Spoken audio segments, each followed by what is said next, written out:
My female 32 brother, 35, is trash. He has multiple baby mamas and is a deadbeat. He also is the apple of my mom's eye. He can do no wrong and is just misunderstood. My parents are retired and on a fixed budget.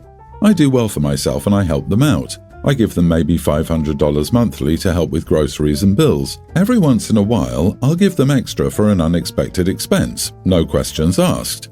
My mother asked me for $2,000. I sent it to her. Strangely enough, I ran into my brother at a family wedding I'd been told he couldn't afford to attend because it was a destination wedding. Weird. Funny story, he missed the wedding because he hooked up with some rando on an excursion and went to their resort. It was our cousin's wedding and my aunt was angry. She had to make special arrangements to get him included in the trip since he only had the money last minute. She said my mom shouldn't have given him the money if he wasn't even going to show up. Then she shut up after she saw the look on my face. I enjoyed the wedding and had a great time. When I got home, I went to see my parents. I asked my mom why she'd asked for the $2,000. She lied and said something about the house. I asked what. She couldn't say. I told her what my aunt said. I told her and my father that from now on I wanted receipts for any money I gave them. I said I had no problem helping them, but I would be damned if I worked my butt off for her to give my money to my piece of crap brother. She started crying, and my dad said they weren't children and didn't answer to me. I agreed and walked out. I didn't talk to them for 2 months. My aunt called me yesterday and told me that my parents were considering going to the food bank since they didn't have any money. I said I'd given them $2,000 a couple of months ago, which was more than my family of 3 spent on food then. She said I knew damn well they'd given my money to my brother. I told her that he should probably pay them back then. She said I was being a witch. Am I the idiot? OP, you're not the idiot, your parents are. They've created this monster and now you're supporting him. They're using you as a cash cow. Yes, it's true they don't answer to you, but if you're footing the bill, then they damn well better tell you where the money is going. And your aunt calling you a witch is funny. She should be footing the bill if she cares so much about your parents. I highly doubt she will because people are always one to talk but never to sign the check. Stand your ground and let them suffer a little so they understand. They won't die over eating some food from the food bank for once. Excellent point. Auntie can start giving them money, and I'm sure Auntie will not want her money handed off to brother after the wedding no-show. I can't imagine the nerve the parents have giving lazy bro $2,000 of your money to attend a destination wedding, and then he doesn't even show up at the wedding. This is what happens when lazy people are given other people's money. They don't treasure it, they don't appreciate it, they waste it. Oh, the parents are the real idiots of this piece. Yes, brother is leeching off them, but he has learned he can. People go with what's easiest, and the brother learned mommy and daddy will take care of things. I'm not surprised in the slightest that he didn't go to the wedding. Frankly, OP should stop giving money to the parents anyway, as they won't stop handing it to the brother. Money is fungible. Even if the money you give them isn't directly spent on your brother, it still subsidizes him. Every $100 of groceries you give them or they buy with your money just frees up $100 of their money to spend on your brother. They don't even feel guilty about this, as, in their eyes, you're the bad daughter for not supporting the family, and it sounds like nothing you do will ever be enough. If anything, your involvement helps them ignore your brother's failings as you pay for the consequences. Maybe a couple of years of no support and contact from you might force them to reconsider how they've treated you both. Both the parents and the brother need to hit rock bottom before they start making better choices. I, female 36, am married to Matt, 38. He has a son, Dylan, pre-tween from his previous relationship, while I have my daughter Abby, tween from mine. Matt and I have been together for 4 years and have been married for almost a year. I love Dylan like he's my own, and I consider him as my son. He's a sweet little boy. Matt and his ex have 50-50 custody. For 1 week, we'll have Dylan for 4 days while his mom has him for 3 and vice versa. Abby's dad passed away before she was born, so she's with us full time. Abby was also born with a chronic illness and has a weakened immune system because of it. She's even online and homeschooled. I know things happen and people get sick, but when Abby gets sick, she's always hospitalized because of it. Yesterday, Dylan's mom called Matt, letting us know he probably has the stomach flu because he's been throwing up and has a fever. Dylan hadn't been with us for 2 days at that point, and when he left our house, he seemed perfectly healthy. I talked to Dylan's mom, wondering if he could stay with her until he's better so Abby doesn't get sick. Dylan's mom knows about Abby's health but still insists Abby will be okay. I can just quarantine them both in their room until Dylan is better. That wouldn't be fair to either kid, plus I would be around both of them and could cross-contaminate Abby. I asked Matt to talk to his ex and he tried, but she then accused Abby of being favoured over Dylan, which isn't true. Abby just has more needs health-wise. Dylan's mom then called me an idiot and Matt said we should just try and have Dylan come back here. I want to stand my ground for Abby's health even though I'm being an idiot? Take your daughter and go to a motel. Your stepson can stay with his dad and you will come home after he pays to have the house deep cleaned. All you need is to have your daughter hospitalized again because your husband's ex doesn't want to help you out. Not the idiot. Not a motel, a hotel with spa treatments, tea time and mommy and me mani-pedis. Lots of movies to rent and room service. The husband will then remember to say no next time. But a long-term solution does need to be made here. Is Dylan expected to stay at his mom's house whenever he gets sick? Kids get sick a lot. What would they be doing if Dylan was OP's bio son and didn't have another parent to stay with every time he got sick? Are they going to a hotel every time this happens? OP, I see both sides of the issue and personally don't see any idiots here. You will need to devise a long-term plan because Dylan will be getting sick again in the future. You want to keep Abby safe, and Matt's ex wants Dylan to feel loved and important by both his parents, not just when he's healthy. In those instances, it's a necessary risk rather than one that can be avoided. If Dylan lived with them full-time, there's not really that much that could be done. This time, though, there is an easy option. Is it entirely fair? No, there really is no fair outcome in this situation. There can be no fair outcome when you have someone with these needs. I, female 31, am 32 weeks pregnant with my and my husband's first child.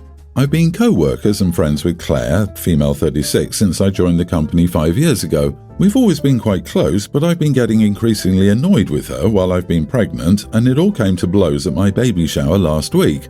For some backstory, Claire has struggled with fertility for years. She suffered from pregnancy loss a few years ago and tried IVF, but that failed, which led to her marriage ending. I was supportive and tried to be there for her as much as possible. Everything was okay between us until Claire found out I was pregnant. From the moment she found out, she's become slightly obsessed. She touches my belly constantly, begging to feel the baby kick, and always asks how our baby is. I hate this and have said I don't like people touching my stomach apart from my husband. Claire, in turn, always tells people I don't like anyone touching my stomach apart from family, which she claims includes her. Edit, I told Claire that I didn't like anyone but my husband touching my stomach. She chose to ignore it. There have been other issues, but the main issue arose during my baby shower last week. My mom and mother-in-law organised the whole thing, but apparently both were bombarded with messages from Claire because she knew exactly what OP wanted. She kinda took over the shower and made sure she was sat next to me for the entire thing. While I was opening gifts, Claire burst into tears, saying how many of the gifts were items she would have been given at her showers if she hadn't had her miscarriages. In the end, she had to be comforted by several guests. After the shower, I called her up and said that I think she needs to take a step back and I'm worried this is too much for her. Claire quickly fired back saying that she was fine and that the baby needed Auntie Claire. Finally, I'd had enough and said that I really needed her to back off as she wasn't family and I felt like I was being suffocated. Since then, numerous co-workers have said that I need to apologise to Claire and that I was an idiot for being so harsh with her. So, am I the idiot? Not the idiot. Claire sounds like she's trying to deal with her inability to have a child by essentially latching onto your child as hers. It sounds like she needs grief counselling. I'd be visiting the HR department and explaining what's happening and how you're so uncomfortable about all of it, but specifically she should never be putting her hands on you. This woman sounds like she needs some serious therapy. HR can't do much for how people personally interact outside work. It's up to adults to keep healthy boundaries with colleagues so that it doesn't spill into the workplace. All they can do realistically is tell all of them to stop bringing personal matters into the workspace. OP, you should have been more direct earlier. Claire is creepy, and I wouldn't feel safe around her. She's not Auntie Claire. It's okay to say no and keep it business. It's also okay to start looking for another job. Get her photo to your birth centre and start the restraining order now. She seems like the type that would steal a baby from the hospital, to be honest. Am I the only one very alarmed by this behaviour? Are you sure this woman isn't going to try and steal your baby? Because she sounds unhinged and like she feels entitled to your baby.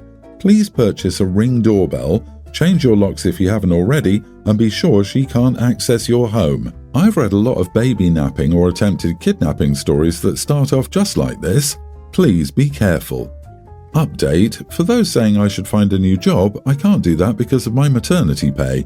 I was promoted last year, so I'm pretty high in our firm, and it would take a long time to start again from scratch at a new firm. I will talk to HR though if I continue to be hounded by co-workers, and if people could please stop saying she will steal my baby, I would appreciate it. It doesn't help during what is already a stressful time. I'm not in the US, so we have much higher security in maternity wards. Yes, I have a Ring doorbell on my home, we've had it for years. No, Claire does not have a key to my house, no one apart from our parents does, and she's never been asked to babysit. The only people we'd ever ask to babysit are our parents or my husband's sister. So, for some context, I started my own business about 8 years ago using a loan from my brother for about 45 grand, and I decided to thank him for taking a chance on me by setting up a college fund for his daughters that they can access when they turn 18. So recently, at my niece's birthday celebration, I decided to inform the kiddos of the college fund as an extra birthday gift. Anyway, once we got home, my fiancé asked me why I didn't tell her about it beforehand. I told him I didn't think I had to run it by her since it was my money, but if she wanted to know, I'd run any big purchases by her next time. Later that evening, she said I should set up a college fund for her nephew like I did for my nieces so it would be fair. I told her that it was a thank you gift and not something that should be expected by default. She told me that she should get a say since she helped me get my start when I first started my venture. I told her it wasn't the same thing and refused to do it until I had a better relationship with her family. Am I the idiot for setting up a college fund for my nieces but not my fiancé's nephew?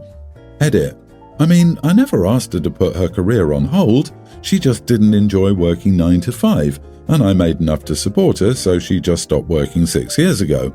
She provided help by taking a much bigger portion of the household responsibilities and gave me a fair amount of advice since she used to work in a similar industry. No judge will award someone a portion of the business for helping more with household work and what amounts to less than $1,000 of consulting work if she was an actual consultant and not just someone giving advice. Nope, not the idiot. She's welcome to start a fund for her nephew. You're not even married to this woman yet. You have no relation to her nephew by blood or marriage. This is a thank you gift for your brother's family. Agreed 100%, and to be blunt here, your money, your business, your discretion, your decision. But if we're being honest, there's a bigger issue here that needs to be addressed before you get married. What makes her feel entitled enough to tell you what to do with your money? Her statement is a huge red flag. You need to discuss a prenuptial and have one in place before you tie the knot. You also need to have the difficult discussion now that what you do with your money is your business and that it's an unrealistic expectation that you will match gift for gift and dollar for dollar for her family. Yeah, this need for her to be fair with OP's money sounds like a recipe for drama. This woman sounds pure greedy. Prenup, OP, please get a prenup. Nobody should go into marriage expecting divorce, but divorce with this entitled woman would be a disaster. Honestly, you should probably just run. You are the idiot. How did your fiancé help you start your business? She ran the household and gave you advice as she knew the industry you were starting your business in. She was an unpaid consultant. The company is now successful because of 3 people. You gave a substantial gift to your brother for participating. You miss the point when the other person nudges you to acknowledge them. It doesn't matter how well you know the nephew. His tuition would be a gift to the third person who made your business possible, your business consultant and maid. Her work was unpaid and is still unacknowledged. While you're reconsidering your relationship, I assume she is as well. So yesterday I was sitting at dinner at our college dining hall with a friend, a guy I met from my class and his friend. His friend was fine at first, but gradually he became the most annoying person I've ever met. Let me explain. He constantly interrupted everyone at the table, telling stories utterly unrelated to the stories being shared at the time, and everything that came out of his mouth was about him, nobody else. No questions, no comments about what someone previously had said, just what he wants to say next about him. This man was 23, acting like a 10-year-old. Around what felt like the 5th time he interrupted me, he cut my friend off when she was right in the middle of a story with some BS. I said, "Excuse me, my friend was talking." He said sorry and continued to interrupt us when we were talking. I was ready for this dinner to be over since he already ruined it, and his friend could tell we were done with this social incompetence. His friend said they had to go, and we breathed a sigh of relief. As we were leaving, he tried to hug me, and I dodged the hug. He said something along the lines of, "This was really fun, I want to ask for your number," hitting on me, and I just said, "Seriously? No." He said, "Why not?" I hesitated, looked at my friend and told him the truth. He was rude all night, constantly interrupted us, and didn't seem to understand any social cues. He seemed visibly upset, and his friend shook my hand and they walked off. Every part of that man made me uncomfortable to my core. His behaviour was just horrible. I wish you could have seen his behaviour to understand what I mean. I promise you I'm not overreacting. People like this usually seem ignorable, but he spoke every 5 seconds. My friend told me she understood why I said that, but it was witchy of me and that I needed to work on my reactions. I told her that I was so done by the end of the night with his audacity and blindness that I snapped. I feel pretty bad, but at the same time, our other roommates told us that I was being reasonable after I explained the situation. My other friend said I shouldn't put effort into pleasing weird men or making them feel comfortable. I still feel crappy. I blocked his Snapchat account, and then he DM'd me on Instagram. I'm so done with this creep. Like, I didn't even know that people like this existed. Not the idiot. This is a learning lesson for that guy. I have ADHD and I have the hardest time not interrupting others. It just takes a lot more effort on my part to wait my turn to speak. I know everyone's different and some have a harder time being social or reading social cues, but it's not impossible. It just takes more effort for some of us. Also, being told by someone to stop interrupting isn't a negative thing. Give them the time to speak just as you'd want someone else to do the same for you. If your friend feels so bad for him, she can give him her number. Oh, she doesn't want to do that? Of course she doesn't. And of course you don't. And he found you on social media after all that. Now he's stalking you. Of course, you should bring this to the attention of your university. Normalize telling rude, self-absorbed, narcissistic idiots the truth about their behavior. You are probably the first not to coddle him and tell him the truth about his obnoxious behavior. You did the right thing. Your friend seems like a people-pleasing doormat who enables entitled, rude idiots. My other friend said I shouldn't put effort into pleasing weird men or making them feel comfortable. This friend is wise. Honey, he asked for your number but you refused. He asked why and you answered truthfully. There's no reason for you to feel crappy about this. Always trust your gut. This man made you feel a certain way and you should trust the feeling.